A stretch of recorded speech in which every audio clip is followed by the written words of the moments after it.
inihain ng kasong korupsyon laban sa nagtatagong congressman na si Raul Dispuya. Lumalabas na hindi lang pala 2 bilyon ang nakamkam ng dating party list representative. Wow! 2 billion lang pala ang meron kami. Mas malaki pa nga! How do you... Thank you, Ate Bebang. Happy na tayo mo yung TV. Ha? Ayoko na kasi talaga mapanood lahat ng katoksikan about my dad. Ano ba natay? Wala akong pinapatay na sinasabi mo. Sino nagpatay? Ay, hindi ako. Sino ba? Sino? Ay! What's happening? Si Ate Merly! What's happening? Nandiyan na naman ba siya? Oo! At nakita ko, pinunod niya yung metro ng kuryente na Wala naman eh. Ay, kay jumper na nga lang, nahugot pa. What's happening? What's going on? Wala tayo dito. Sandali lang. Nagmumula kayo! Hoy, Dema! Lumabas ka dyan! Magbayad ka renta! Pag hindi ka nagbayad, ipapasasan ko lahat ng gamit mo dyan! Total, saan ka naman sa kanya tumira, di ba? Ashley! Nakita mo si Igop? Uy! Ginagawa mo. Ba't ang dami mong pera? Saan galing yun? Huwag kang mag-alala, Ate Bebang.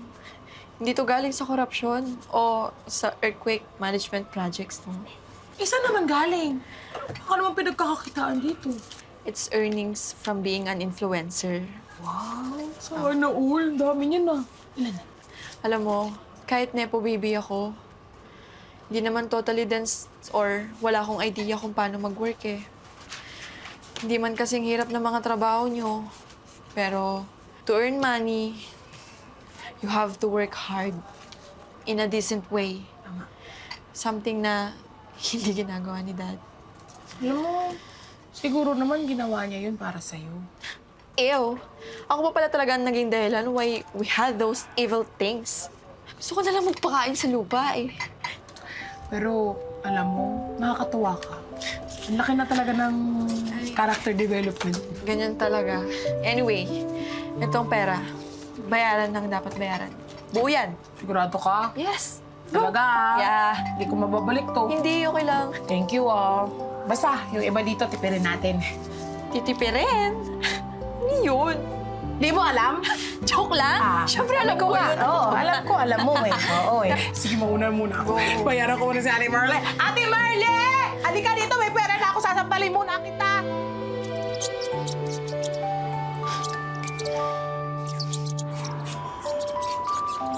Wow!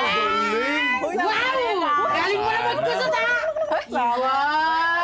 All thanks to you guys. Yes naman! Tamo, dami mong natutunan sa amin, no? I, to be honest, yes. Siyempre. Actually, mas nakakaingit nga kayo kasi ganito kayo kasaya eh. Kahit mga poor. Pero, Sabi naman yung poor. hindi naman excuse yung resilience para baliwalain yung mga dinanas niyong paghihirap eh. Lalo na sa daddy ko. Dati, lagi kong sinasabi na, wake me up. Pero ngayon, nagising na ako sa katotohanan. Oh, saan ka punta? Saan ka punta, te? Hindi ka pa tapos, oh.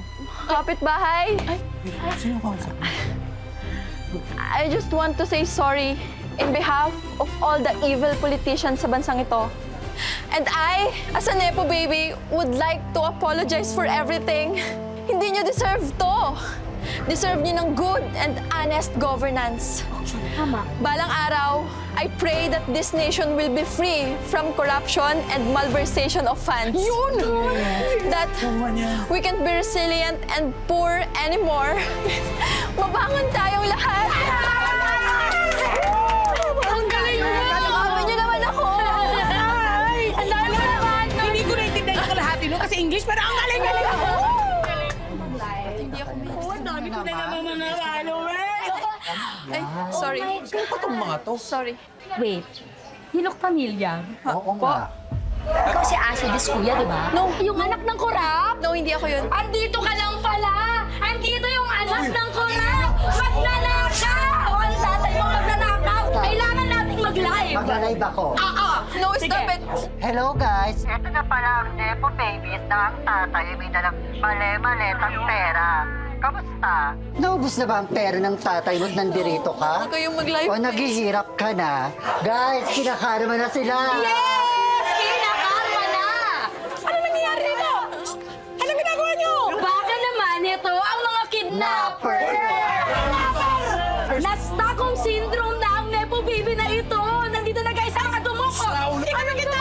Ano? Eh si Poroy nga, dati yung snatcher eh.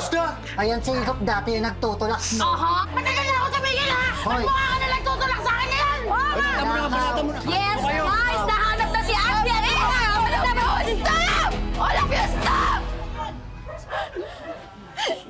Kung may dapat man makulong, yun na yung daddy ko.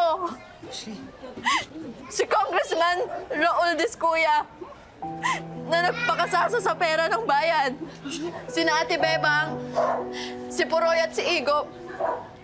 Kahit na mahirap lang sila, mas marangal pa sila kaysa sa mga nasa poder. Hindi nila kailangan magkamal ng mga pera ng taong bayan para lang mabuhay. Ang lumalaban ng patas, yun ang ginagawa nila araw-araw. Pero hindi ko maintindihan kung bakit patuloy silang nagdadanas ng hirap. Hindi katulad ko, ng daddy ko at ng mga kurap, nagpapakasasa. Ashley, tama na. Tama na, Ashley. Tara na. No, no, no, no. Ano gagawin mo? Dad, I hope you're watching. Dad, sumuko ka na. Dad, harapin mo lahat ng to. I'd rather us na nag-uulam lang ng labong kesa ganito. Nagtatago at nagnanakaw. Mas gugustuhin ko na lang maging mahirap kesa maging magnanakaw, Dad. Sawa na akong maging mahirap. Ashley.